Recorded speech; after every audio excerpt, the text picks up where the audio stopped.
మీ ఎలాంటి వ్యాపార ప్రకటనలకైనా వెంటనే మా ఛానల్ సంప్రదించండి. అందరికి నమస్కారం, నేను శిరీష. ముందుగా అందరికీ శ్రీ పరాభవనామ సంవత్సర ఉగాది శుభాకాంక్షలు. ప్రస్తుతం మనతో పాటు ఉన్నారు ప్రముఖ ఆధ్యాత్మికవేత్త, జ్యోతిష్య పండితులు, దైవాజ్ఞ బ్రహ్మశ్రీ వీరపురం సుబ్రహ్మణ్య స్వామి గారు. గురుగారితో మాట్లాడతాం. నమస్కారం గురుగారు. శుభాశీస్సులండి.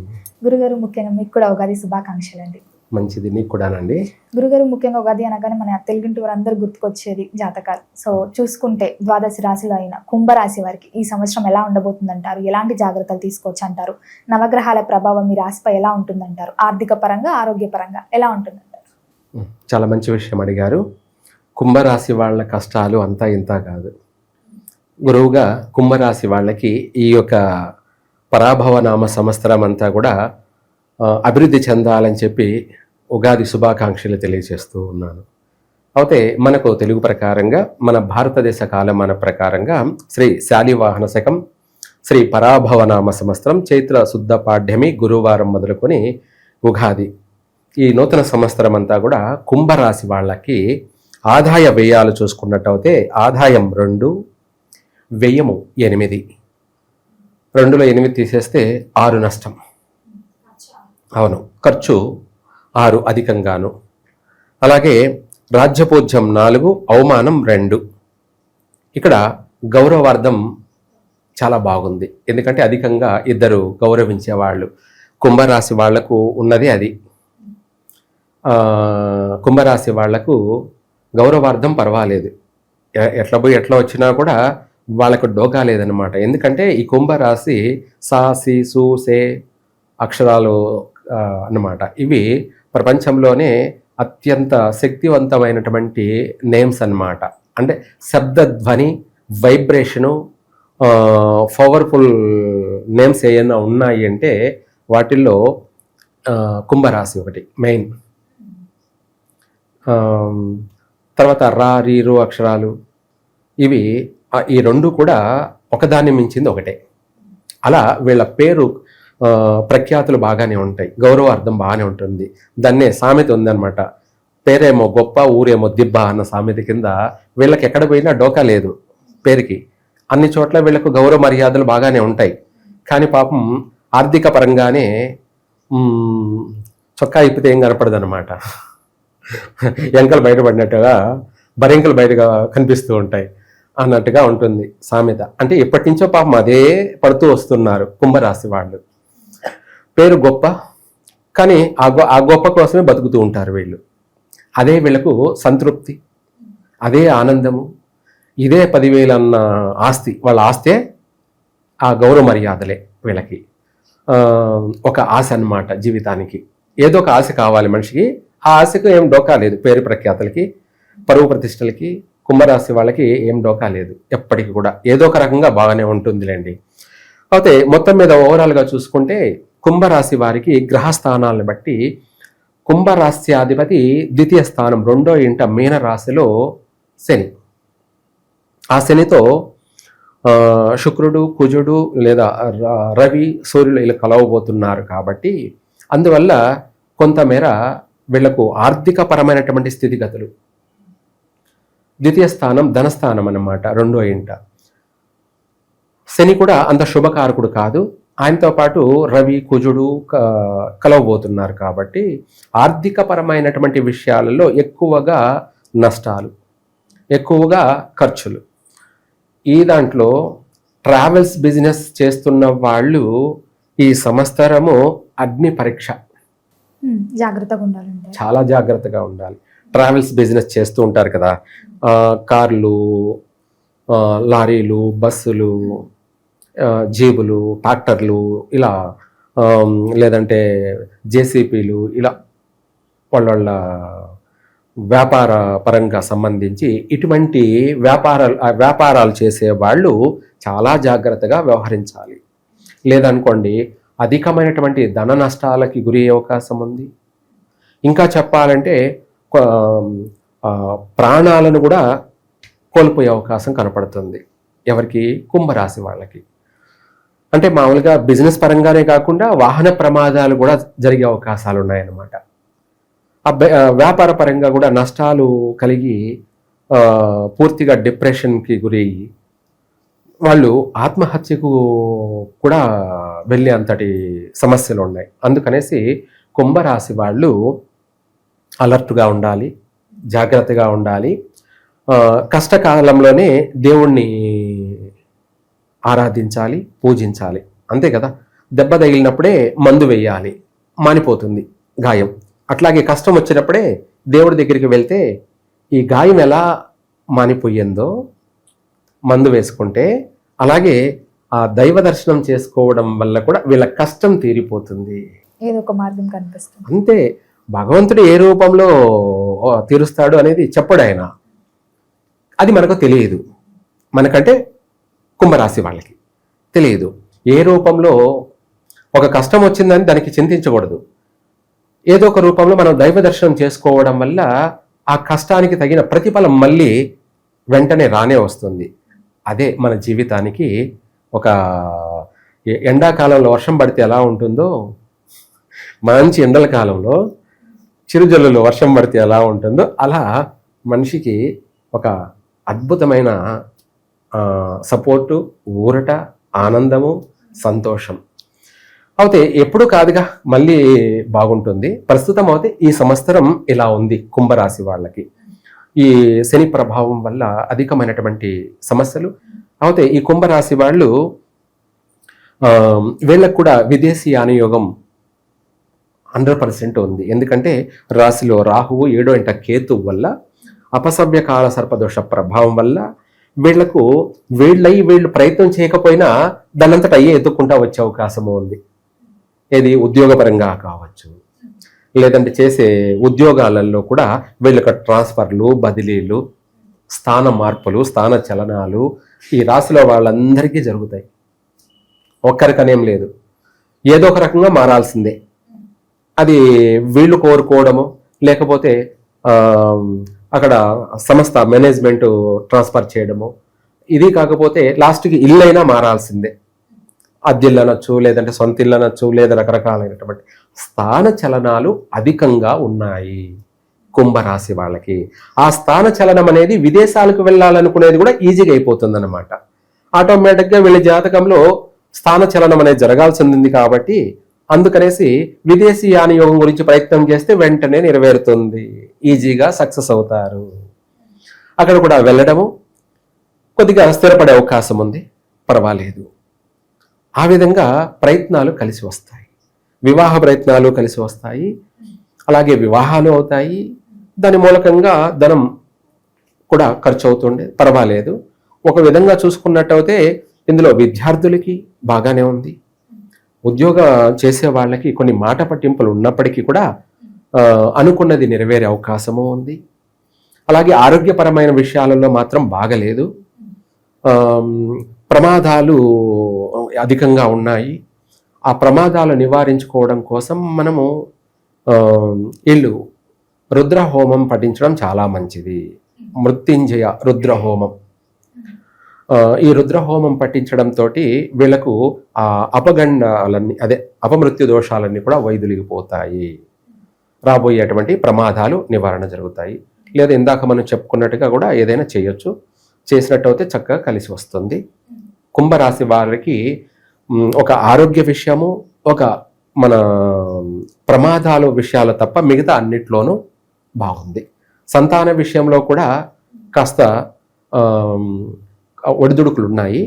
ఆరోగ్యపరమైనటువంటి విషయాలలో కాస్త అబార్షన్లు జరిగే అవకాశం కనపడుతున్నాయి. మూడో నెల, 4వ నెల, 5వ నెల ఆ సమస్యలు. లేదంటే పుట్టే పిల్లలు కూడా ఏదన్నా అనారోగ్యాలతో, లోపాలతో పుట్టే అవకాశం ఉంది. అందుకనేసి దానికి సంబంధించి కూడా వీళ్ళు ఎక్కువగా తినే ఫుడ్, ఎక్కువగా నాన్ వెజ్ తినకుండా, అంటే చికెన్, మటన్ లాంటివి ఎక్కువగా తీసుకోకుండా, ఫిష్ లాంటివి కూడా ఎక్కువగా తీసుకోకుండా వెజిటేబుల్గా ఎక్కువగా తీసుకోవాలి. ఎవరు? గర్భవతులుగా ఉన్నటువంటి వాళ్ళు, ప్రెగ్నెన్సీగా ఉన్నవాళ్ళు ఎక్కువగా కుంకుమ పువ్వుతోటి వేడి నీళ్ళు తాగడము, పచ్చి బఠానీలు, క్యారెట్, బీట్రూటు, ఆకుకూరలు, ఇటువంటివన్నీ కూడా ఎక్కువగా వెజిటేబుల్స్ ఎక్కువగా తీసుకున్నట్టయితే ఆ పుట్టబోయే సంతానం ఆరోగ్యంగా పుడతారు. పిల్లలు ఆరోగ్యంగా ఉన్నారంటే వీళ్ళకు కూడా బాగా మనశ్శాంతిగా, ప్రశాంతతగా ఉంటారు. తర్వాత ఇటువంటి నష్టాలు కూడా జరగకుండాను వీలైనంత వరకు ఉంటుంది. ఇంకా కూడా సమస్య ఉంటే ఈ రాశి వాళ్ళు కర్బూజకాయ, అదే వాటర్ మిలన్, దాన్ని కట్ చేసి అందులో కొబ్బరి నూనె, ఆ రెడ్ ఇదంతా తీసి అందులో కొబ్బరి నూనె వేసి, అలాగే తెల్ల వస్త్రపు అదే ఒత్తి పెట్టి పెద్దది ఆమెన దీపారాధన చెయ్యాలి. ఇది ఎప్పుడు చెయ్యాలి అంటే శనివారం చెయ్యాలి. శనివారం వారం ఒక రోజు. ఇది కూడా ఎక్కడ నవగ్రహాల దగ్గరైనా చేయవచ్చు, లేదంటే శివాలయంలో అని కాదు, ఎక్కడ అయినా సరే ధ్వజస్తంభం దగ్గర చేయాలి. ధ్వజస్తంభం దగ్గర చేసి లేదా నవగ్రహాల దగ్గర అయినా చేసి అక్కడ 9 ప్రదక్షిణలు చేసుకొని వచ్చినట్టయితే ఆరోగ్య సమస్యల నుంచి బయటపడతారు.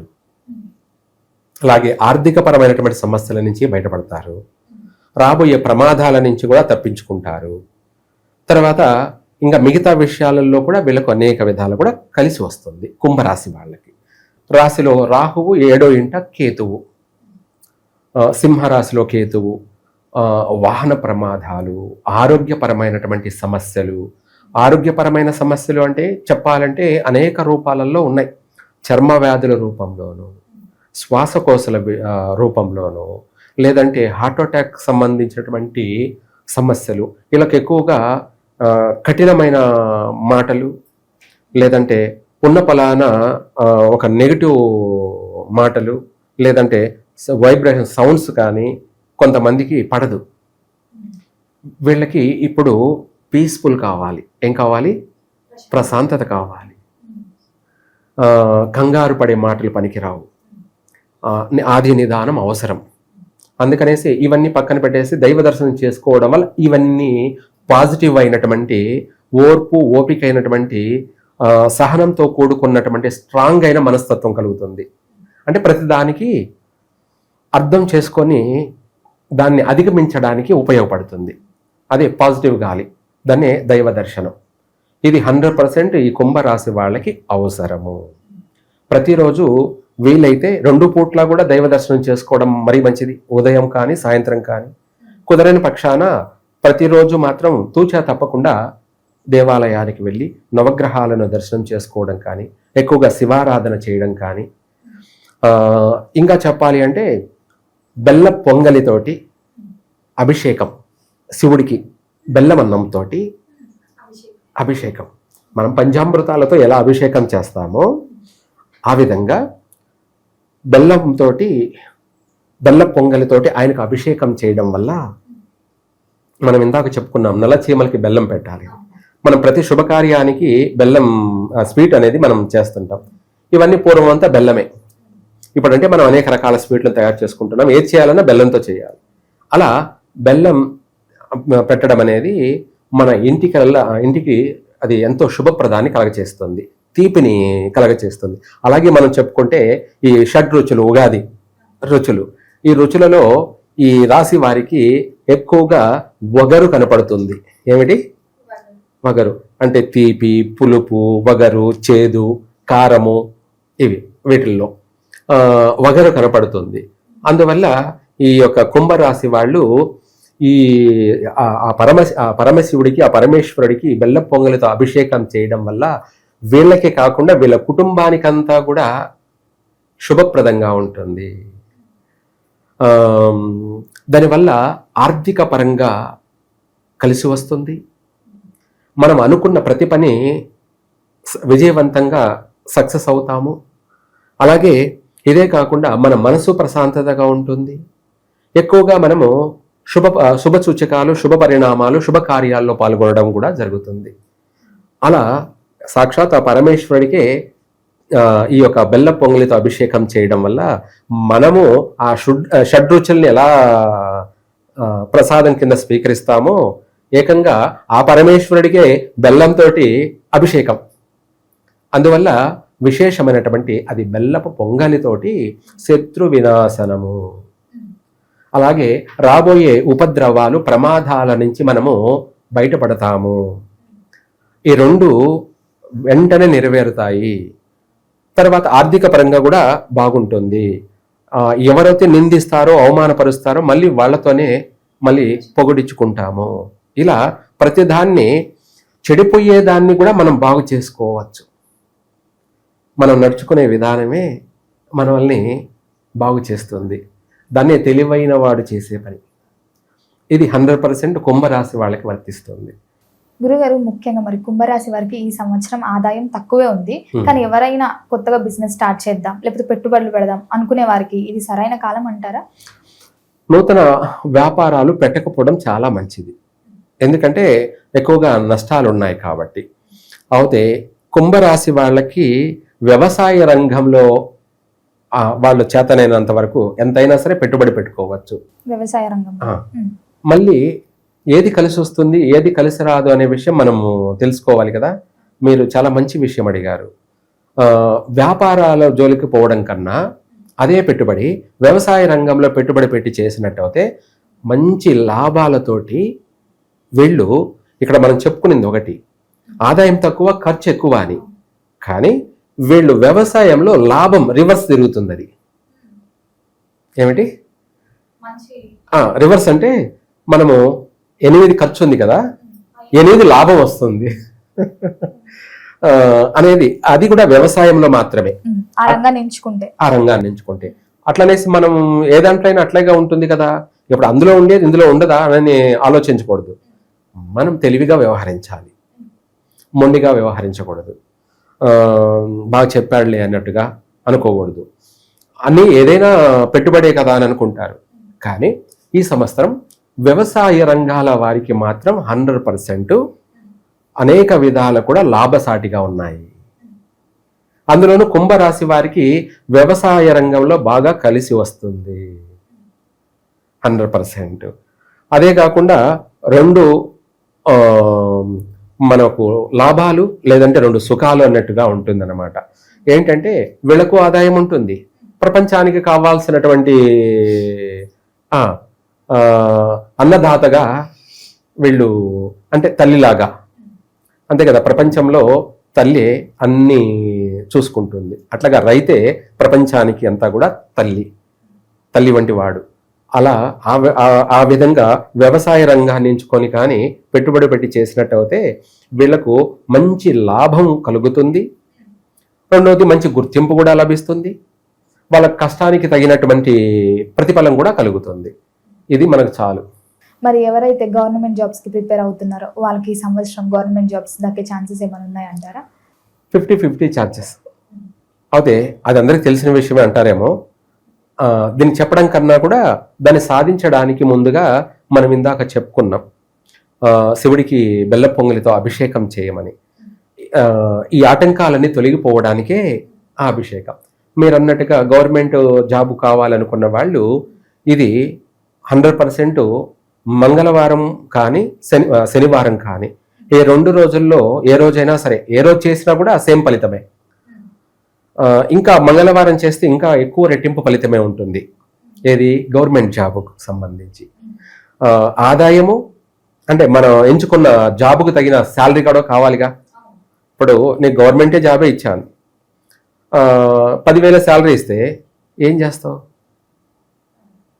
ఎందుకు ఆ గవర్నమెంట్ జాబ్? నువ్వు బయట ప్రైవేట్గా పోయి చేసుకున్నా నెలకు 50,000 సంపాదించుకోగలుగుతావు, లేదా 30,000 సంపాదించుకుంటావు. మరి గవర్నమెంట్ జాబు పేరుకు మాత్రమే గవర్నమెంట్ జాబు, 10,000 శాలరీ అంటే జీవితానికి దేనికి పనికి వస్తుంది? ఖర్చులకు కూడా రావు అన్నట్టుగా మనము ఇలా చేయడం వల్ల మనకు తగిన శాలరీ, జాబుకు తగిన శాలరీ 2 కావాలిగా. ఊరికే జాబ్ వచ్చిందని మన సంకలు గుద్దుకోకూడదు, దానికి తగిన ప్రతిఫలం కూడా కావాలి, అంటే మన కష్టానికి తగిన లాభం కూడా కావాలి. అందుకనేసి ఈ మంగళవారం రోజు అభిషేకం చేసి ఉద్యోగ ప్రయత్నం చేస్తే మంచి శాలరీ, మంచి ఉద్యోగం వస్తుంది, స్థిరపడతారు.